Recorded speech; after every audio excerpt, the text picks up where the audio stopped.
جی میں ووٹر ہوں اور میں آیا ہوں. میں اپنا شناختی card election commission of Pakistan کے نمائندے کو دے رہا ہوں. انہوں نے ویریفائی کیا.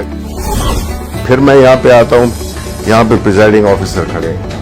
پریزائڈنگ آفیسر میرا آئی ڈی کارڈ چیک کرتے ہیں اور مجھے کلیئر کرتے ہیں کہ میں اپنا ووٹ ڈال سکتا ہوں. انہوں نے یہاں سے بیلٹ کا پریس کیا اور میں نے اپنی پسند کے کینڈیڈیٹ کو دیکھتے ہوئے انتخابی نشان بھی ہے اور نام بھی ہے. تو میں اپنا ووٹ دے رہا ہوں جی زبیر جٹ کو. بیٹ یہ میں نے دبا دیا اپنا ووٹ. یہ یہاں سے ووٹ نکل آیا. اب یہ میں پرچی لے کر اور اس کو بیلٹ پیپر میں جو الیکشن کمیشن کا وہ اس میں ڈال دیتا ہوں. اب جب ووٹنگ ختم ہو گئی ہے تو سارے پولنگ ایجنٹس کو بلا لیا جائے گا. پریزائڈنگ آفیسر کہیں گے کہ جی ٹائم ووٹنگ کا ختم ہو گیا ہے, کوئی ووٹر موجود نہیں ہے جو پولنگ اسٹیشن ہے. سب کی تسلی ہو گئی. آپ اس سیل کو کھولیں گے جو کہ پہلے اس میں سٹارٹ تھا. جب پولنگ سٹارٹ ہوئی تھی تو انہوں نے سٹارٹ کا بٹن دبایا تھا. اب یہ کلوز کا بٹن دبائیں گے. اب پولنگ بالکل بند ہو گئی. اب اگر یہ بھی کرنا چاہیں, سٹارٹ کا بٹن بھی دبانا چاہیں دوبارہ, تو یہ نہیں کر سکتے. اب کنسولیڈیٹڈ ریزلٹس چاہیے تو پریزائڈنگ آفیسر پھر آپ دبائیں ریزلٹس. یہ ریزلٹس میں اور یہ آپ کی اسی وقت آپ کے پاس پورا جو بھی کینڈیڈیٹس تھے. یہاں پہ چونکہ زبیر جٹ کو ایک ووٹ پڑا تھا تو صرف ان کے آگے ایک ووٹ لکھا ہوا ہے, باقی کسی کا کوئی ووٹ نہیں تھا. یہ جو لسٹ ہے اس میں پریزائڈنگ آفیسر سائن کریں گے اور اس کے بعد جو بھی پولنگ ایجنٹس ہیں وہ سائن کریں گے. ہم نے پھر ایک اپلیکیشن ڈیولپ کی ہے جس میں کہ جو کیو آر کوڈ ہے اس کو جو پریزائڈنگ آفیسر ہے اس کے پاس اس کی اپلیکیشن ہوگی, وہ اس کو سکین کرے گا. اب کسی اور عام فون پہ کریں آپ.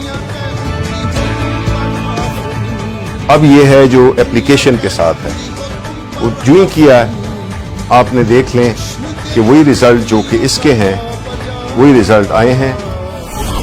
اس کو ہم نے ریلے کرنا ہے واپس الیکشن کمیشن آف پاکستان کے ہیڈ کوارٹر کو. وہ پھر ایک ٹیکنالوجی جس کو کہ بلاک چین ٹیکنالوجی کہتے ہیں, اس کے استعمال سے کچھ سیکنڈ میں یہ جو ہے تو ریلے ہو جائے گی اور پہنچ جائے گی ایک بہت ہی چھوٹی فائل کی صورت میں. کلو بائٹس میں میرا خیال ہے کلو بائٹس میں پہنچ جائے گی. تو نہ سسٹم بیٹھے گا اور نہ کوئی اور کمپلیکیشن آئے گی.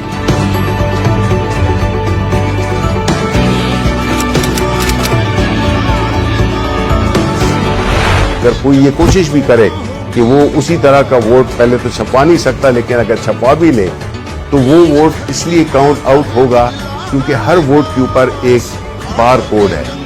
وہ بار کوڈ جب آپ سکین کرتے ہیں تو وہ آپ کو صرف ایک انفارمیشن دے گا, صرف یہ بتائے گا کہ یہ اس پولنگ اسٹیشن کا بیلٹ پیپر ہے. تو ہمیں جب پوسٹ آڈٹ الیکشن کسی کو اعتراض ہو سکتا ہے تو تب بھی یہ انفارمیشن کے ٹائم اور جو پولنگ اسٹیشن ہے صرف اس کی انفارمیشن ہوگی جو کہ سب کو دکھائی بھی جا سکتی ہے. بلاک چین ٹیکنالوجی کا جو بنیادی کانسیپٹ ہے وہ یہی ہے کہ اس کو چونکہ ملٹیپل اس کی لیجرز ہوتے ہیں تو اس کو کوئی چینج نہیں کر سکے گا, آلٹر نہیں کر سکے گا. تو اس لیے جو مسئلہ تھا آر ٹی ایس کا جس کی وجہ سے اس کو اس پورے اس عمل کو ایک بدنامی کا سامنا کرنا پڑا, اس کا حل بھی ہم نے نکال دیا. جب ایک ووٹ ڈل جائے تو یہ مشین ڈی ایکٹیویٹ ہو جاتی ہے اور جب تک کہ بیلٹ کا بٹن نہ دبائیں پریزائڈنگ آفیسر وہ جو اجازت تھی وہ ایک ہی ووٹ کے لیے تھی. یہ صرف مشین نہیں ہے, یہ پوری ایک سوچ کی تبدیلی ہے, اس نظام کی تبدیلی ہے. لوگ دھونس کے ذریعے, پیسے کے ذریعے اور مختلف غیر قانونی ہتھ کنڈے استعمال کر کے وہ ہارے ہوئے الیکشن کو جیت میں تبدیل کر دیتے تھے اور جیتے ہوئے الیکشن کو ہار میں تبدیل کر دیتے تھے. چونکہ ایک اسٹینڈ الون مشین ہے جس میں کہ اس کا نہ کوئی انٹرنیٹ سے تعلق ہے, نہ اس کا کوئی وائی فائی سے تعلق ہے, نہ اس کا کوئی بلوٹوتھ سے ہے, تو یہ بیرونی اثرات سے یہ بالکل مبرہ ہے. دوسری بات یہ ہے کہ اس مشین میں کوئی آپریٹنگ سسٹم نہیں ہے جس کی وجہ سے اس میں نہ بگز ڈالی جا سکتی ہیں نہ اس کو ہیک کیا جا سکتا ہے. جو کوئی بدعنوانی ہو سکتی ہے یا کوئی شیطانی ہو سکتی ہے کہ کوئی اس میں ایلفی ڈال دے بٹنز میں, تب بھی اس کی مشین کی پرفارمنس میں فرق نہیں پڑے گا. کوئی کیل لگانے کی کوشش کرے تو بھی نہیں ہوگا. پن لگانے کی, پانی پھینکنے کی, کوئی اور لیکوڈ پھینکنے کی, اس کی پرفارمنس کو بالکل افیکٹ نہیں کرتا.